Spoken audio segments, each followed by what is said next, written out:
Hello, everyone. Welcome back to another episode with the Crime and Coffee Couple. My name's Allison. And my name's Mike. Hi, Mike. Hey, I'm playing a little paw game here with our little dog.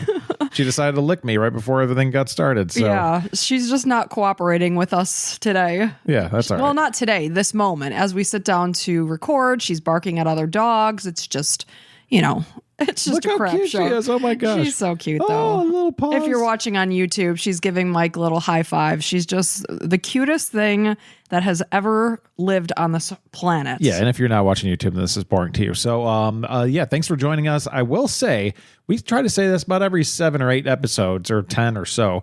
But if you've listened to us 3 times or more, and you've enjoyed yourself, and you thought, okay, well, these guys are pretty decent at what they do, then it's about time to put out. And by put out, I mean either give us a 5-star review on Spotify or Apple, and if you could be so kind, leave like some text notes too on the review, like, hey, this couple's fantastic, or try to put like a weird word in there, like orange or banana or suspenders or Why something would they like do that? Just to let us know that you were listening, and this is a specific reason. Like, you don't have to say, hey, it's time for me to put out, but like put like a funny word that isn't used. Let's go with suspenders. Suspenders. Yeah. So like be like, yeah, I was laughing at my suspenders, or I couldn't, my suspenders were holding up. I don't know, something like that. How come people don't wear suspenders anymore? I actually just read like a Reddit thread, I think, about it, and they just went out of style. So like now everybody wears belts, especially for men, which are horrible. They're actually horrible for holding up your pants because like most men have some kind of belly, so your belly kind of hangs and like your pants go down. So suspenders are fantastic. Like, I mean, like a bra, like when you guys put on bras and right. They hold the old hoots up and they take care of them. They have good support. Whereas like a suspender, they should be holding your pants together. That's a great question. I would wear suspenders, but then I don't know. I guess it has just kind of a bad like connotation to it or something. My grandpa used to wear suspenders. He was a great guy. So people with a larger belly, do they normally put their belt under their belly?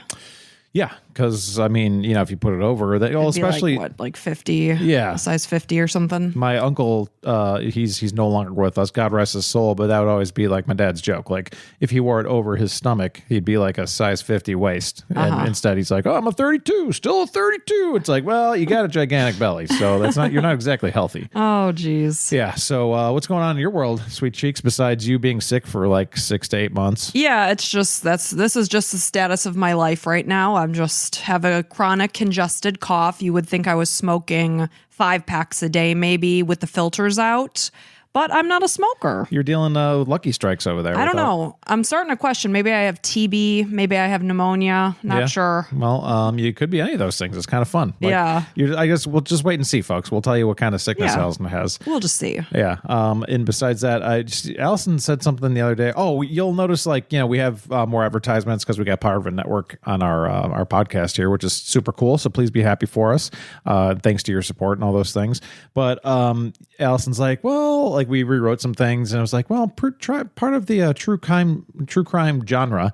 And I was like, did you say genre? Yeah, true crime genre. Yeah, it's genre. Like Mike's like, it's genre, and I was like, ooh, why don't you go slice up some brie with your genre? Yeah, I'm sorry, you're a little too fancy and hoity-toity and bougie. Yeah, because Mike works for a corporation, and while I'm at home having a smoothie for dinner, he's out at a fancy restaurant having blue cheese crusted fillets and Asian broccoli. The other day he had genre. That's Google. That's Google saying that. Genre. Yeah. So you go to Google and it says genre. I purposely didn't bring it up until just now so we can prove it. So it's genre. He had crab cakes for lunch the other day at another high class restaurant, while I had an Uncrustables. I believe you had takeout one night. No, I had smoothies. Tropical Smoothie Cafe isn't takeout. That was Not your choice. really. Yeah, you had tropical smoothie. So yeah, and it's been fantastic. That's probably the best part about working for a company in sales. You get to go out with customers and stuff and take them out and wine them and dine them and stuff for purchasing and all that. And yeah, I mean, this crab cakes, they weren't like those crappy crab cakes. Like these were full on lump crab. like, oh man, I probably need to work out more. I said I was going to work out today and I didn't. It is a little precarious when you are dining out a lot. Yeah. Because, you know, when you're eating at a restaurant, it's their goal that the food tastes good. And with that is going to come extra fat and salt and things like that. Yeah. And portion sizes as well. Yeah. So, you know, you got to balance it out. Yeah, it's not every day you eat like an 18-ounce ribeye. It kind of seems every day to you it these does. days. And a wedge salad and some calamari and some like cheese bread and some ravioli and I'm like, this is BS. Absolute BS. yeah, it's I gotta stop. I make bento boxes for myself and our daughter for the week, and we each make 4. So I have them 4 days of the week. And this week's, it's always like some veggies, some fruit, a Greek yogurt dip, and then a veggie dip, and then some sort of sandwich. And this week I was like, whatever. I did a half of an Uncrustable. So I'm sitting at the kitchen table doing research, watching a little Real Housewives, and Mike, meanwhile, eating this gourmet meal. And then he comes home all bougie saying, genre. I'm like, I don't even know you anymore. The other thing is that you read way more books than I do, so like odds are you've probably seen more words. And there's a lot of times where, like, even in during your discovery of your true crimes, you're like, what? How do you say that word? I'm like, oh, you say it like this, and like I don't know, maybe just words stick in my head better because you read so many. That's probably it. Constantly reading every night before bed. That's what I do to fall asleep. As I read my Kindle. So I do come across a lot of words, and I just hate it when people, and I'm not saying genre is the word, but when people use unnecessarily big, weird words that just aren't normally used. I'm like, what are you trying to do? Who are you trying to impress here? Because it's not impressing me.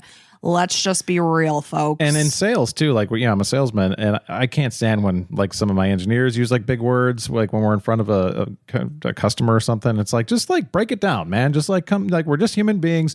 They're just trying to get their job done. We're trying to get our job done by selling our stuff, and it's just like, we're just humans. Like, you don't have to pretend. Yeah, and it's kind of like doctors. I work in a hospital. I'm a clinical dietitian. If you're new to the podcast, and sometimes a doctor will breeze in while I'm in the middle of talking with a patient and spit off all this medical jargon. It's like, okay, you and I understand that, but this patient here likely does not know what the hell you're talking about. Yeah. And they'll breeze out of the room, and then the patient's looking at me like, what did he just say? Yeah. So it's like, come on, people. Yep. But real quick, so like, go ahead, leave a review. Go ahead, leave the word suspenders or fruit. How about that? If you don't feel like suspenders or fruit, like a kiwi, strawberry, pineapple, great fruit. That's a delicious I like fruit. that fruit. Strawberries are in season here in Florida. It is. Yeah. So if you're buying some strawberries, if it's from Plant City, that's like an hour from our house. Mm-hmm. And also, thank you for all of our patrons and all of our Apple subscribers. If you want more of what you get now, like we release a free episode every single Sunday, but then there's paid episodes on Wednesdays. Every single Wednesday of the past, 2 years or something? A long time. Allison, that's why she's just researching her little fanny off. And not little fanny, it's a nice big one. Big fanny. Yeah, but so just go ahead, become an Apple subscriber at Patreon, and we'd very much appreciate it. Very much so. But before we get started, really quickly, Mike, I'm going to remind you that you're going to sing a little quick ditty for one of our listeners who requested that you sing a quick ditty. This is Nathan. See, now Nathan, the problem with Nathan is now everybody is going to be requesting it, perhaps, which is fine because I can do that. Yeah, but I don't know that we want every episode to start with you singing. Right, and the people are going to tune out real quick. But Nathan, you sweet son of a... We really appreciate you listening to us. And Nathan, tell all your friends and neighbors because it means so much to us. Wow. Yeah. So thanks, Nathan. Appreciate you, buddy. All right. Good job, Mike. All right. Thanks. All right. So shall we dive in? Let's do it. All right. Let's do this. So this is a sad case that involves 2 children. My apologies about this ahead of time. But this is the murders of Elizabeth Collins and Lyric Cook, and this is a listener suggestion from Angel.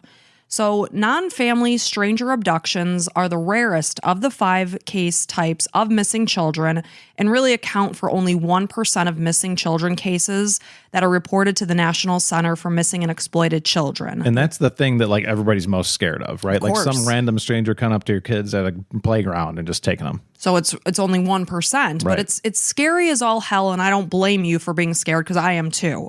So according to the National Center for Missing and Exploited Children, the majority of child abductions occur when a child is on their way to or from school. I thought that was kind of interesting. It makes sense. or on their way to a school-related activity, probably right after school. Yeah, because of the schedule. They always say if somebody knows your schedule, it's dangerous. Mm-hmm. One of the podcast we listened to, the True Crime Couple, she said she varies up her schedule, and I think it's because she doesn't want to be a target. That's not. I actually think the same thing when I leave, because I don't leave ever at the same time. I've got different things going on every single day. Yeah. So yeah, it's interesting. I don't blame her. So again, it's usually between the hours before and after school or after school activities. So we're talking about 7 to 9 a.m., 3 to 4 p.m., and 6 to 7 p.m. on school days, Monday through Friday. I would imagine, summer times vary because in the summertime, kids are off of school, oftentimes playing outside during the day. So these most often occur on the street where children are walking or playing. So according to investigators, now a double abduction is extremely rare within the United States, and between the years of 1973 between 2011, there had only been 15 cases. Wow. And if you recall, when I named this episode, it listed 2 girls. So in this case, 2 young cousins headed out for an innocent bike ride on a hot summer day in 2012, never to return again. So 8-year-old Elizabeth Collins and 10-year-old Lyra Cook may have been cousins, but they were as close as sisters, and they did everything together. The girls' moms, Heather and Misty, were sisters, and they lived in the small town of Evansdale, Iowa, with a population of less than 5,000. The girls loved playing outside together, singing, creating dance routines, and dressing up. And being a small town, Evansdale was very tight-knit, and residents had a sense of safety. They would leave their doors unlocked typically and allow their children to roam free. But what happened on that summer Friday in 2012 really changed everyone's sense of safety within the town. So Elizabeth June Marie Collins was born on July 31st, 2003 to parents Drew and Heather Collins. She was a student at Pointer Elementary, and she just had an exceptionally playful, bubbly personality. I watched videos and saw pictures. Always smiling. She just really brought joy to those around her. She loved life and all that it had to give to her, and she was rarely ever seen without a massive smile plastered on her face. She reminded me a lot of our daughter. We used to always call her our little joy baby because she was always smiling. So 8-year-old Elizabeth loved to get her hair and nails done just as much as she liked to be outside playing sports and exploring in nature. She had a very strong-willed personality. She loved playing with her 3 siblings, and according to her mom, she loved ordering them around. She loved spending time with her family, going shopping with her mom, and having family movie nights with popcorn. Elizabeth was exceptionally social, and her 3rd-grade teacher said she was always the last to finish her lunch because she was too busy talking. So Lyra Cook was born on October 2nd, 2001 to parents and high school sweethearts. This is Daniel and Misty Cook Morrissey. And she loved playing video games with her brother Dylan, spending time outdoors, fishing with her dad, and swimming off the dock at her great-grandma's house. During the winter, Lyric would rush outside on a snowy day to go sledding, and just like Elizabeth, she loved to have fun with her family. The 10-year-old was a gentle, loving girl. She was also fearless and tough. So it was now Friday, July 13th, 2012, and Drew got up for work at about 6:30 a.m., and Elizabeth crawled into his space to snuggle up with her mom, as she so often did. And since it was summer break, she didn't have to rush off to school, so she was home for the day, and she was looking forward to playing with her cousin that day. So Lyric's parents, they were actually separated at the time, and she and her mom were staying at her grandma's house. This is Wilma Collins. And since Misty had to work that day, Wilma decided to head over to Drew and Heather's to watch the girls so that they could just be together playing. That way they're both happy while all of their parents were working. So Heather remembers saying goodbye to Elizabeth. She was still dressed in her pajamas as she headed out the door to work. And tragically, this would be the last time she would ever see her bubbly, funny, smiling daughter ever again. I hate hearing those words every single episode, and it's so much worse with little kids. Absolutely heart-wrenching. So right around noon, Wilma was gearing up to make the girls lunch when it was just about 12:15. Elizabeth and Lyric came over and asked their grandma if they could go out on a quick bike ride. And Wilma said that it would be fine, but she said, please don't be gone long because Misty was coming soon to pick Lyric up. So the girls assured their grandma that they would be back soon, and Wilma watched as they pedaled away, never to see them again. You just wish you could stop time at that moment and just be like, no, actually come home and stay home. Because who would ever know? Because it's kind of like in Finding Nemo when, Nemo's dad is like, I just don't want anything to happen to you. And Dory's like, but if nothing ever happens to you, nothing will ever happen to you. Yeah, 99.99% of kids aren't abducted or anything like that while they're driving around with their friends and hanging out. But unfortunately, it's terrifying. Yeah. Being a parent or a guardian or a loved one of any child can be terrifying because as their independence and a sense of adventure grows, they want to be out and about. And it's like you don't want to hamper their growth and their fun, but it's a fine line to walk and it's scary. So Misty got off of work at 1 p.m. and she planned to swing by Heather's in order to pick up Lyric, and the two of them were going to go to the local pool and just enjoy the afternoon together. However, by this time, the girls had been gone for about 45 minutes and they still hadn't come back from their bike ride. So Wilma was starting to worry because, again, she told the girls, I'm making you lunch, and they were getting ready to leave. So she said to be quick. So now when Heather came home from work and the girls still weren't home, she immediately felt in her gut, mother's intuition, that something was terribly wrong. So now when her husband, Drew, came home, he recalls seeing just how concerned Heather was as she was explaining that the girls went out on this bike ride and they still weren't back now, despite the fact that hours had passed and they still weren't here. So he tried to assume the best, and he suggested that maybe the girls stopped by a friend's house. We know they're very social, friendly girls, and they were out having fun. Maybe they lost track of time. So the family began driving all around town, but there was absolutely no sign of the girls anywhere. So with a growing fear and a sick feeling inside, Heather headed to the local police station a little before 3 p.m. in order to report the girls missing. And the day was exceptionally hot, so investigators theorized that maybe the girls stopped at a friend's house in order to escape the heat and get inside of some air conditioning. So now at about 5 p.m., when the girls had been missing for close to 4 hours, investigators found their bikes by Myers Lake, and this was a little over a mile away from Elizabeth's house where they set off that day. And it was a place that Elizabeth had been to before, but never without an adult, and Heather didn't think that her daughter would have even remembered how to get to the location by themselves. So the bikes were located at the southeast corner of the lake at a gated entrance to the overflow, which was a little peninsula that runs off the lake.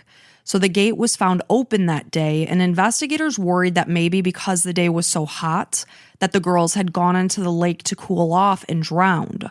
So after divers did a quick preliminary search, they felt confident that the girls were not in the lake. Obviously the parents were not fully assured at that point in time. They were, of course, nervous wrecks regardless. Sure, something terrible's happened to our daughters. Right. Who knows what. So the area around Myers Lake was surrounded by 8-foot fences, and Elizabeth's Hannah Montana purse was found discarded over the other side of the fence with her cell phone inside, as if someone had just chucked it over the side of the fence.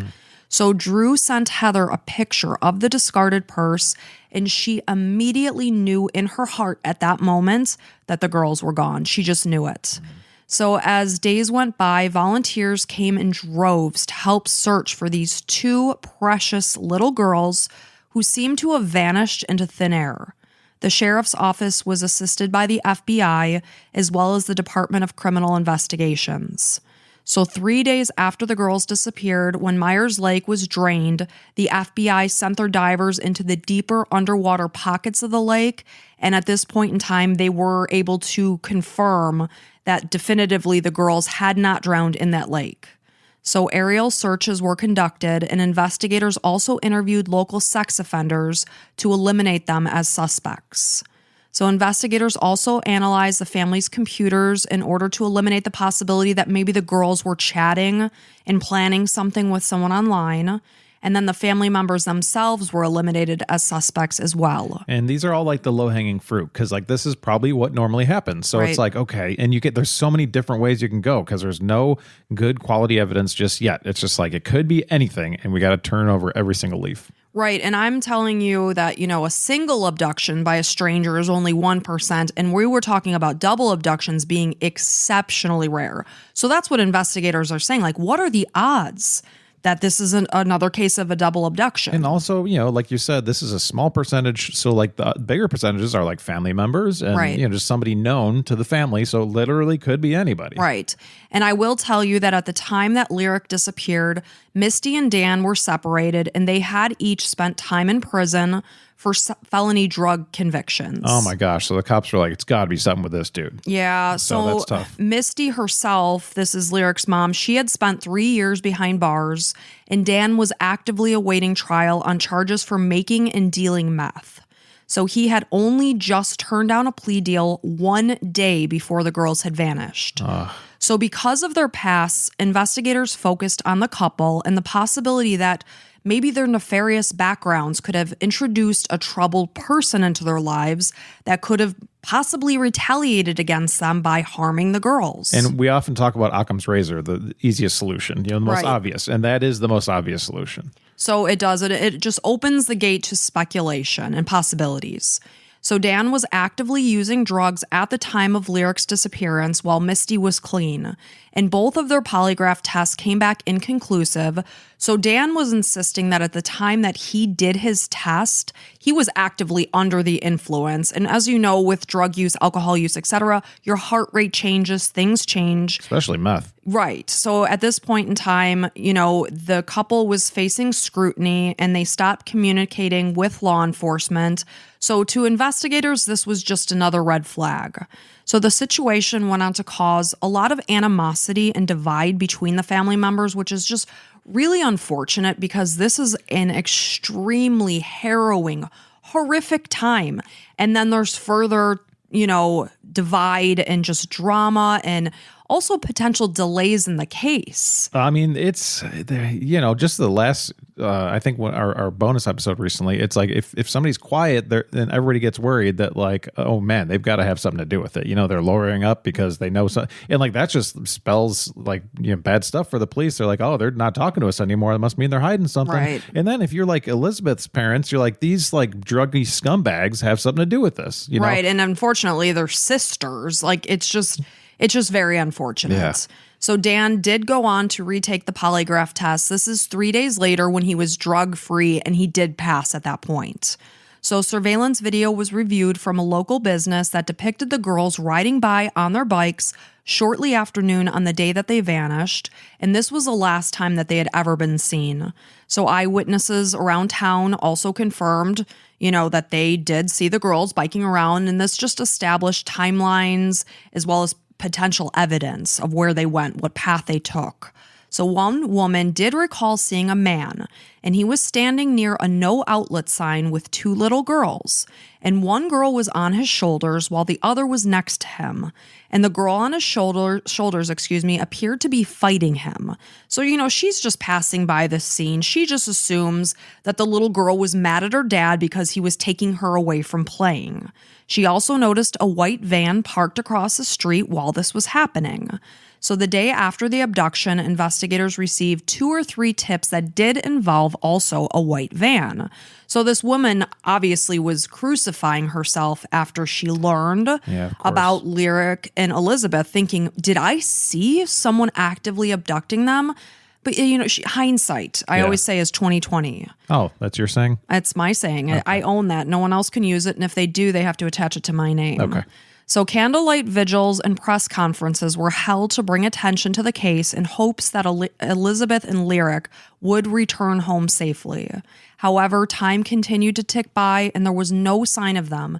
And as we all know, the more time that goes by without them being found, the less likely that they are going to come home unharmed. Yep. So Drew recalls, through this horrific grief that I can't even wrap my head around, that he recognized that he still needed to put food on the table and provide for his family. And he felt that he was trapped inside of a nightmare. Yeah, you're like pretending. You're Right. just like, okay, here's food. I don't even know, like, why am I like here? Like, I got to be out looking somewhere. Like, you just feel like so helpless. But meanwhile, they were parenting other children. Yeah. So he would push himself through each day until he basically broke. He would allow himself to completely fall apart, and then he would get up and do it all over again. The families met with investigators daily during the week for debriefings, and investigators were holding out hope that Lyric and Elizabeth were alive somewhere. On December 5th, 2012, this is after 5 gut-wrenching months had gone by, and there was still no sign of the girls. The families were contacted by their minister and asked to come down to City Hall. They were told that there was a break in the case. So when they arrived, they were given the devastating news that Elizabeth and Lyric's bodies had been found. So it was the last day of deer hunting season, and the weather was on the warmer side of what was considered typical when hunters were out in rural Bremer County at the Seven Bridges Wildlife Area. And this is a location about 20 miles northeast from where the girls were last seen. And the hunter saw a pink cloth lying on the ground. And as they pulled the cloth away, they were shocked when they saw a human skull laying on the ground. And as they began to look more closely, they noticed another nearby skull, as well as a shoe, and further remains scattered around the area. So the residents of Evansdale were shocked to the core, as if they had been hit by an atomic bomb. It was likely that the killer was familiar with the park because of how remote it was. This wasn't a park that, outsiders really came to. And this was scary because it said it was one of their own potentially. Absolutely. So investigators turned their focus onto individuals that might know this location, be familiar with it. Well, you said the town's only, 5,000 people? So, Right. Yeah, odds are there's somebody living with them. Right. So when investigators processed the scene for evidence, they found that the entirety of the girls' clothing and shoes were present. Because the location was a distance from any area of parking, it's theorized that the killer walked the girls to the location and then killed them there. So moving forward to 10 months after Elizabeth and Lyric were abducted, it was Monday, May 20th, 2013, when investigators in Dayton, Iowa, received a frantic 911 call from a 12-year-old girl named Desi Hughes. Desi was hysterical on this call as she told the dispatcher that a man had abducted her and her 15-year-old friend. This is Kathleen Shepard. So she managed to escape, but the man still had her friend. Oh, no. Yes, horrifying. God. So after Desi and Kathleen had gotten off their school bus, they were less than a block away from their homes when a man in a red pickup truck pulled alongside the girls as they walked. And he asked them if they were interested in making some extra money. He said that he had some lawns and properties to mow in the area and they could come with him and help. So the girls explained that they were just nearby their house, that they would have to pop inside, talk to their parents, and confirm that that was okay. So he said, well, you know what? To make it quicker, I'll just give you a ride to your house. So the girls climbed into his truck and he politely shook their hands. He told them that his name was Michael. And Desi recalled that he was a larger man. He weighed anywhere between 250 and 280 pounds. So as Michael began driving in the opposite direction of where the girls lived, Desi reminded him, hey, we need to stop home first to ask our parents that this is okay. And he said, oh, no big deal. You can use the phone where we're going and then, just tell your parents then. So soon he was driving out of Dayton and began taking the back roads. And as time passed, the girls became more and more unsettled with the whole situation. So Michael eventually stopped at a rural hog confinement and pointed the girls in the direction of where the lawnmowers were kept. So after they turned around to head in that direction, suddenly now he's holding a gun that he is pointing at Desi and Kathleen, and he ordered them to lay on the ground on their stomachs. He zip-tied their hands behind their backs and told them that if he did what they were told, he would allow them to go. And Desi recalls crying out in pain as the man stepped on her leg, and he stopped and apologized and rubbed her leg apologetically, And she wondered why he would be so sympathetic at the same time that he was holding them against their will. It's a pretty deep thought for her age. Everything happened so quickly. Yeah. So after he set the gun down, he pulled out a knife and the girls were begging him to just let them go. And the man grew angry at Kathleen for talking.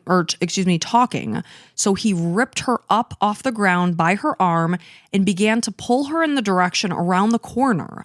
So as Kathleen began to move out of Desi's view, she was yelling out her friend's name in desperation. So with the man now out of sight, Desi took her opportunity and quickly manipulated her hands so that now they were in front of her. And she grabbed the gun and ran into the woods as quickly as she could possibly run. Wow, what a freaking hero. Unbelievable. This girl is an absolute badass. Yeah. So when Desi stopped to catch her breath, she was now amongst the safety of the trees. She checked the gun and realized that not only was it a hog tranquilizer, but it was empty. So he was only using this as a prop to threaten them because who the heck would know what was real and what wasn't? Sure. So Desi suddenly heard the sounds of the man screaming out in anger at the moment that he realized that she had gotten away. So with this, he jumped into his truck and she further concealed herself into the woods, terrified that he was going to see her. So she ran through the thick brush of the woods in shorts and a t-shirt, and soon her shoes and socks were pulled off of her feet as she ran through the thick mud that just was coating the ground.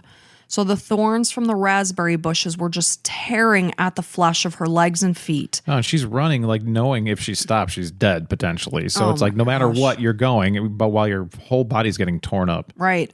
And meanwhile, blood is just pouring down her legs and she felt not an ounce of pain because the adrenaline was just coursing through her body as she continued to run, still able to hear the sounds of this man's truck in the distance. Jeez. And fully aware that he was out and about actively searching for her. Yeah, every time you see headlights, you're like, oh no. It was daytime at this point in time, so he wouldn't even had the lights on. So as she continued to rush through the dense woods, Desi suddenly heard the sound of voices, and then she came upon a farm, and she was frantic as she tried to tell the owners of what was going on, and they handed her a phone to call 911. So Desi had to hand the phone back to the farmers so that they could calmly explain where they were located because she had no idea. She was blindly running through the woods, unaware of even probably what direction she was going. In shock and stressed and Completely. cut up and yeah. She wouldn't have known. Yeah. So Desi tearfully explained that her friend was still at the hog confinement and she needed to get help immediately. And all she could do was just think of how quickly she needed help. Like the faster the better. Like just whatever you're doing, please just drop what you're doing. Get here as fast as possible for my friend. And I'm sure the only thing that gave her a sense of comfort was knowing that that man was tied up, driving around, searching for her. So I'm sure that gave her a glimmer of hope that because of that, maybe officers could get to the confinement before he returned to do something to her best friend in the entire world.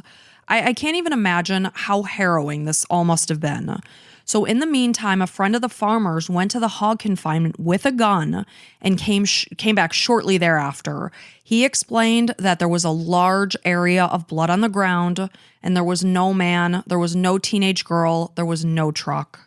That painted the picture that something terrible had happened in that period of time in between. Yeah. So when investigators responded to the hog confinement, they were told by the property owner that his son-in-law was 42-year-old Michael Clunder, and he drove a Toyota Tundra truck, a red one, same color as the one that picked up the girls, and we know that the man introduced himself as Michael, which tells me that he fully intended to kill them because he told them his actual name.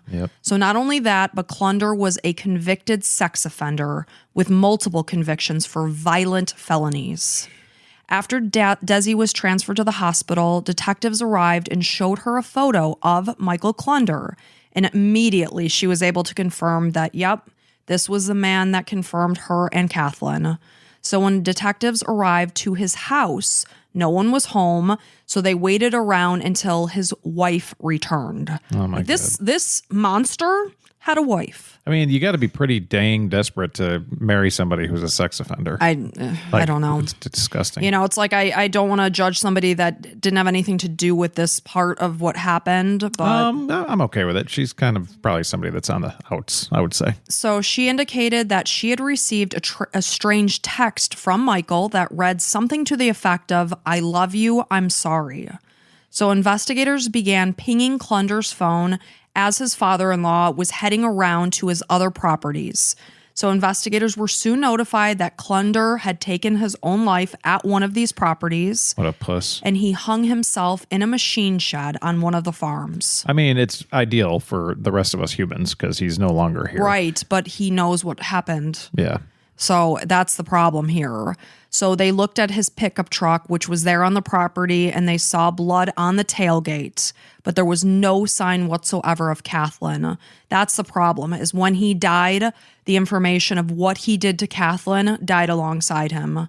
So searchers began combing the area with horses, ATVs, and on foot in hopes of finding the teen alive. Obviously, they're not feeling the best thing because of that large area of blood that was there at the hog confinement, as well as the blood that was in the pickup truck. It's not looking good. So meanwhile, Desi was frustrated that they weren't allowing her to help search for her best friend. Investigators were able to track Klunder's movements once he left the hog confinement, as his cell phone was tracked over a 40-mile area. So this basically gave investigators a picture that this man was just driving aimlessly and frantically around. Oh, he knew the jig was up. His Right. game of taking little girls and doing what he wanted with them was done. So he was likely in a panic, and he was trying to find a place to go. So this made finding Kathleen much more difficult because it just spanned a larger area. So one day after the girls were abducted, Desi and Kathleen's backpacks were recovered in the town of Fraser in a ditch on the side of the road, and it was likely thrown from Klunder's truck. So investigators assumed that he was following along the river as he drove. So then they turned their attention to the river, thinking that if he was going to do something with Kathleen's body, he would have likely, unfortunately dropped her there. So weeks passed and there was still no sign of Kathleen until June 7th, 2013. This is 18 days after she was abducted, and a fisherman found her body. She had been wrapped in plastic, and she was found in the Des Moines River. This is 20 miles south of the hog farm. And it was determined that she died from multiple sharp blunt force injuries after she had been stabbed 27 times. And her throat had also been slashed. Poor baby. She had also been beaten upon her head. The medical examiner's office has never revealed to the public if Kathleen had been sexually assaulted. But she just was described as an incredibly fun girl that just made the world a better place. If you were with her, you would be laughing your butt off. And it was just such a heartbreaking loss to the world. And Desi was utterly heartbroken when she learned the devastating details of her friend's murder. And she couldn't wrap her head around how someone could do that to another person. She was just such an innocent, fun, and loving girl. Who would ever hurt her? A monster, that's who. So after her friend's death, Desi spiraled into self-hatred for being unable to save her best friend in the entire world. And that just breaks my heart because we have a daughter right around Desi's age. And, the fact that she had to save herself, because had she stuck around to run and save her friend, she would have died and they would have never found this man. These girls would have just been missing. That's all it would have been, a missing, unsolved case. Absolutely. And even, I'm sure Kathleen's parents would say the same thing. And everybody did. It's like, babe, you got out and you had to go. And I hope Kathleen would have done the same. Like, you were free. Like, there's nothing you can do against a grown man who's like 300 pounds. Right. And is holding a knife and a gun. Right. And, everyone was telling her that, had you not run away, this would have been an unsolved double abduction, assumed murder, and this man would have been out to continue on with his destruction. And once you hear about his past, this is a deep-rooted monster. And those are logical thinking, but like the emotional side is just something totally different. And poor Desi has to go through this. Just utterly heartbreaking. It's like she made it out alive, but like at what cost? Right. Nobody does selling better than Shopify. Shopify is the home of the #1 checkout on the planet. And the not-so-secret, with Shop Pay that boosts conversions up to 50%, meaning way less carts go abandoned and way more sales going through. So if you're into growing your business, your commerce platform better be ready to sell wherever your customers are scrolling or strolling. On the web, in your store, in their feed, and everywhere in between. Businesses that sell more, sell on Shopify. Upgrade your business and get the same checkout that Skims uses. Sign up for your $1 per month trial period for 3 months at shopify.com/Westwood1, all lowercase. Go to shopify.com/Westwood1 to upgrade your selling today. Shopify.com/Westwood1.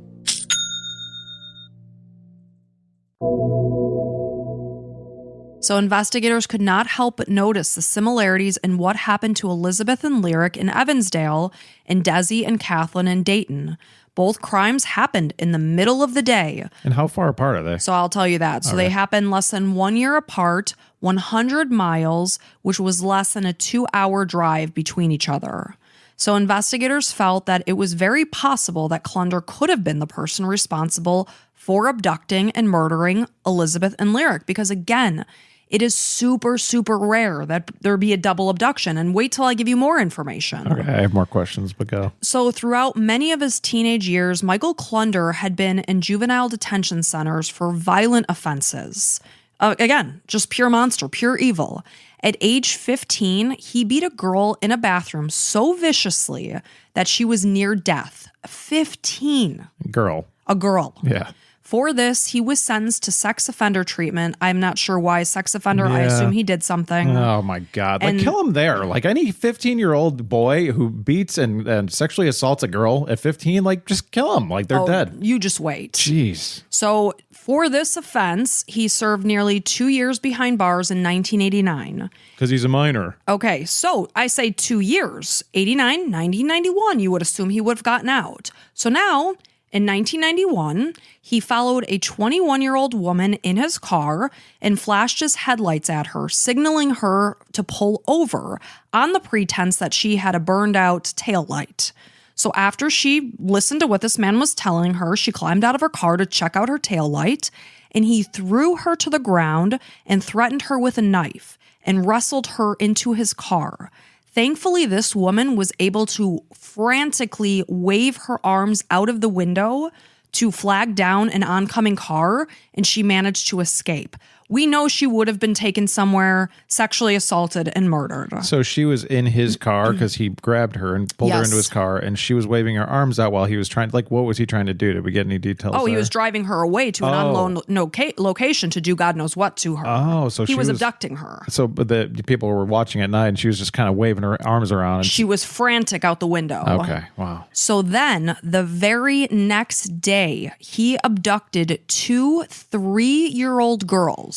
I said 3-year-olds. Two 3-year-olds. 3-year-old girls. From an apartment complex, he put them in the trunk of his car and drove them to a state park. He had been angry at the mother of one of the children, and that's why he chose to do this. Thankfully, these little babies were found alive in a secluded dumpster where he left them to die. And a doctor later determined that the children had been choked. So this was his first double abduction. And then it happened in 1992 that he was sentenced to 41 years in prison. Okay. So in 2011, Clunder was released from prison after serving a measly 20 years. 20 years of a 41-year sentence. I don't know how many times like people have to hear it, but these like sexually natured crimes, these guys are never healed. Never going to stop. They are worthless to society, and like keep them. You know, you don't have to kill them, but keep them locked up. Like keep them out of society. So this was he was released in 2011, which was 17 months before Elizabeth and Lyric were abducted, and 25 months before Desi and Kathleen were abducted. So Lyric and Elizabeth's double abductions were the 16th case in the United States since 1973, and Desi and Kathleen's was number 17. There have been 3 total cases in Iowa, And Michael Klunder was knowingly responsible for 2/3. Was he responsible for 3 of 3? That's yet to be seen. So, of course, his first double abduction was the 3-year-old little girls. So investigators began searching for evidence. Was Klunder responsible for Elizabeth and Lyric's murders? And they tried desperately to find a connection between Klunder and Evansdale. Would he have been in Evansdale? But we know that sometimes these psychopaths, they literally get in their car and drive out for their next victim. And sometimes they go out of town so that they're not likely to be connected. So they realized that when Klunder was a teenager and in a detention center, he escaped, and during this time, he hid out in Seven Bridges. This is the area where the girls' bodies had been found. This proved that this man was familiar with this location. Exactly what the detectives were assuming, that because of the nature of where they were found, the person was likely familiar with it. Now we know he was. So they desperately hoped to connect Klunder to Elizabeth and Lyric's murders, which would give residents of Evansdale comfort, knowing that now the killer is gone because the coward took his own life.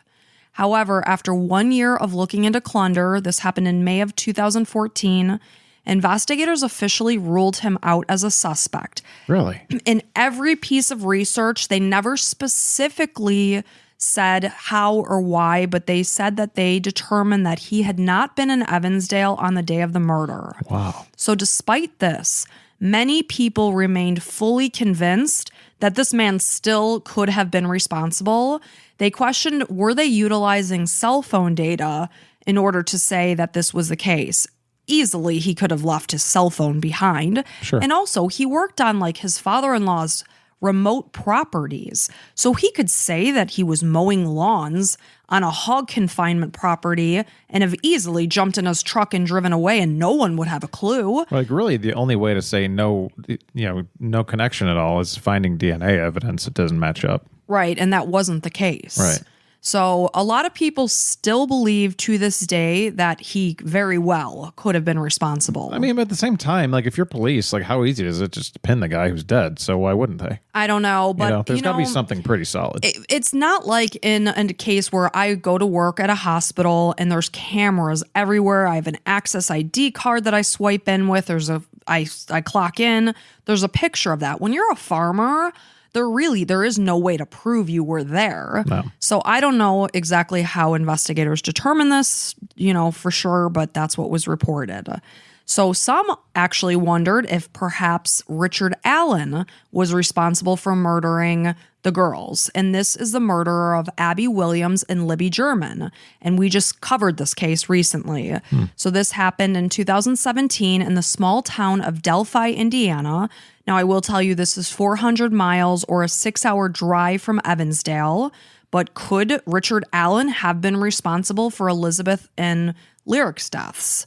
So this, again, is a case we covered in episode 179, and we released this episode on February 2nd, 2025. So just if you haven't listened to this case, I'll give you a brief background of it. So 13-year-old Abby and 14-year-old Libby vanished on February 13th, 2017, after they went on a hike along the Delphi Historic Trail. Their bodies were found the following day, and Libby's phone showed that she had filmed a video just minutes before her murder. And the video depicted Abby walking across the Monon High Bridge, and in the background, there was a man that was following the girls. And as the video ended, experts were able to enhance the audio, and the man could be heard saying, "Guys, down the hill." The man, who wore blue jeans, a navy blue coat, and a brown winter hat, came to be known as Bridge Guy. So despite the concrete video as well as the witness recollections, this took a lot of time to solve, and Richard Allen wasn't arrested until October of 2022, which was 5.5 years later. However, there was no reason to believe, through investigative looks and whatnot, that the two cases were connected despite the similarities. Just people saying like, yeah, that could have been him. Sure, right. Maybe. So the FBI's behavioral analysis unit created a profile of the person responsible for Elizabeth and Lyric's murders. And I always find these fascinating because in many cases you find that it's so spot on. It's almost eerie. Yeah. So the person, like I said, was likely local to Evansdale, and it's not a big town. So they were likely familiar with both the location where the girls were abducted, as well, this is Myers Lake, as well as the area where their bodies were located at Seven Bridge Wildlife Area. It's likely that they altered their physical appearance after the murders. Maybe they changed their hairstyle. Maybe they didn't have facial hair, so they grew it. Maybe they had facial hair and they shaved it. The appearance of their car may have also been altered. The person responsible may have previously attempted to abduct children or adults in the past, as it's highly unlikely that this had been their first time. You don't just abduct two little girls that are out riding their bikes in the middle of the day if you're not a seasoned criminal or pedophile. Yeah. So in 2017, 5 years after they lost Elizabeth, Drew and Heather went on to divorce after 25 years of being together as a result of the stress and grief from their loss. Yeah, it sucks. And I watched a documentary, easy for me to say. They just said that they grieved very differently, that Heather was more reserved and quiet, where Drew just needed to let it out somehow, some way. And sadly, it just ended up driving them apart. That happens a lot. It does. So the investigation also focused on a man named Jeff Altmaier, and he tried to entice children into his van by offering them $100 while he was working as a traveling automobile damage field inspector. So since Lyric and Elizabeth's murders, Myers Lake has since been renamed Angels Park in honor of the girls. And in 2022, this marked the 10-year anniversary of their deaths. A 10-mile ride and drive was held to raise money for Crime Stoppers. The Elizabeth Collins Foundation was created, which partners with Cedar Valley Crime Stoppers to bring awareness to cold cases in hopes of generating new tips and new leads. And their mission, in addition to helping families associated with missing individuals, is to educate the community on prevention of abduction, sexual abuse, and trafficking. And despite the passage of nearly 13 years, their grief remains raw for the families of Lyric and Elizabeth. It'll never go away. How will it ever? No. And they remain hopeful that one day this case will be solved, because right now it's not. That sucks. Like, you think you have your guy. I mean, it's pretty obvious, it's, you just think, and then I also wonder, like, it'd be nice to hear why they think it's not that guy. I know. And that's what gets me. And I will tell you, I believe it is even Drew that said that he believes that it very well could be Michael Klunder. Yeah. So I don't know. So the reward is now more than $100,000 to help find the person who murdered these two beautiful little girls, Lyric and Elizabeth. And if you have any information about this case, and think about what I said with the FBI and what they created, that this person likely altered their hair, their facial hair, maybe the color of their car, or changed cars. Think back to this time. Do you know anyone in this area? Because again, this all is like focus what they believe that it's somebody from Evansdale. Yeah. So there's, probably 4,000 possible people that it could be around this time. Right. As I said, it's a resident, or it's about 5,000. They would assume it's a man. Yeah. So that limits it there. 100%. And of a certain age range, too. Yeah. Over like 30 years old, something like that. And I was hoping for a little better profile from the FBI. I mean, yeah, obviously they're going to try to change their appearance in their car. Again, I'm saying that they believe that the person lives in Evansdale. Right. So you think about this Friday afternoon. Who was home at that time? Who was free to do such a thing? Who was familiar with these two locations? Who changed their hair and their facial, features? Yeah. Who changed the color of their car potentially? So, hopefully these families will get closure one of these days. So again, if you have any information about this case, please email the Division of Criminal Investigation, and we'll link the email address in our show notes, or call the Cedar Valley Crime Stoppers at 855-300-8477. And that is the murders of Elizabeth Collins and Lyric Cook, which is still unsolved to this day. So sad. It is just tragic that these two little girls who were cousins and loved each other fiercely like sisters were just going out to have a fun little bike ride, and some monster came upon them. And, as a good grandma, too, you're just saying, go out and ride your bikes, go be active, and go, just be kids, Be kids, go have fun. But what gets me is just how few and far between double abductions are, and the fact that, I said, what was it? That Lyric and Elizabeth were the 16th case in the United States since 1973. And then only shortly thereafter, Desi and Kathleen were number 17. Yeah. And the fact that this Michael Klunder was responsible for, 2 of 3 knowingly. And that he was in jail and that he escaped and he was in those woods. Like, that's definitely damning. Like, wish the police would release why I know. it I wasn't him. desperately tried to see exactly why. It really sounded like more like cell phone analysis. Yeah. Is what I gathered from it. Usually you can go to Reddit and kind of get some people that have some inside info, and that's probably it. But it's just like the cell phone's not like attached to you surgically, So maybe, I don't know. If anyone has any sense, they're going to leave their cell phone behind if they're committing a crime. Yeah, but at the same time, police, they would love to just pin it on this guy and have the public like not have to worry that there's a murderer out there and a rapist or whatever, so a child abductor. It's like, but unfortunately, they're like, nope, somebody's still out there. Part of me wonders, was this Michael Klunder like, yeah, I was at the farm that day? No, they wouldn't take his word. It would have to be some kind of proof. Yeah, so I just don't know what that proof is, unfortunately. And I really tried hard to dig it up. I just couldn't find it. Yeah. So just a sad all-around case. And I just hope one day that these families get justice for their girls. Yep, me too. So thank you for telling their stories, and hopefully we find out more information soon. And if you love what we do, we'd love to have you as a patron or an Apple subscriber. Just check out the show notes, and you can get yourself an extra episode every single week of Allison's hard work. For a month. Yep, absolutely. Absolutely. But we appreciate each and every one of you being here. And like Mike mentioned in the beginning, if you don't mind just jumping over to Apple or Spotify to leave us a review, 5 stars would be so appreciated. And we just appreciate you guys just being here, listening. If you want to subscribe to our channel, that's helpful too. But you guys have a wonderful week. Stay healthy. Hopefully you don't get TB or pneumonia like me. Maybe one day I will shake this cough. We only had 1 coughing attack this time. Yeah, so not too bad. Progress. Yep. But thank you guys so much.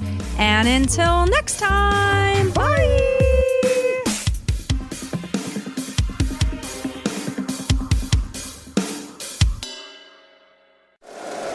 If you like the show, please take a moment to rate, review, and subscribe. It really does help the show to grow. Thank you for listening.